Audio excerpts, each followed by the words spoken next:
So hello guys and welcome back my YouTube channel technical Anwar से आगे आपका फिर से बैठे से वीडियो लेके जो कि आज की वीडियो काफ़ी इंटरेस्टिंग होने वाली है। तो गैस वीडियो को पूरा देखिएगा।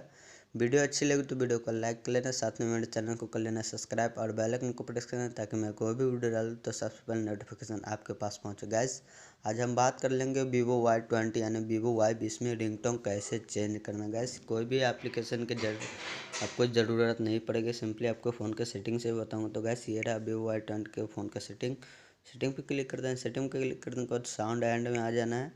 साउंड एंड में आने के बाद यहाँ आप इनकमिंग कॉल रिंगटोन पे क्लिक कर देना। इनकमिंग कॉल रिंगटोन पे क्लिक करने के बाद यहाँ भी ये सब देख सकते हैं आप, ये सब ये रिंगटोन ये है। तो गैस मैं इसको सेलेक्ट कर रखा था, इसको मैं सेलेक्ट कर लेता हूँ। गैस ये देखिए ये मेरा सेट हो गया। और मैसेज भी आपको मैसेज टोन भी चेंज करके दिखा दूँ, यहाँ उसके नीचे मिल जाएगा आपको मैसेज टोन। तो मैसेज टोन भी यहाँ से आप सेलेक्ट कर सकते हैं। गैस ये देखिए गैस, तो मैं सबसे नीचे वाले ही सेलेक्ट करता हूँ, ये काफ़ी अच्छा लगता है। तो गैस वीडियो अच्छी लगी तो वीडियो को लाइक कर लेना, साथ में मेरे चैनल को कर लेना सब्सक्राइब और बेल आइकन को प्रेस कर लेना ताकि मैं कोई भी वीडियो डालूँ तो सबसे पहले नोटिफिकेशन आपके पास पहुँचे।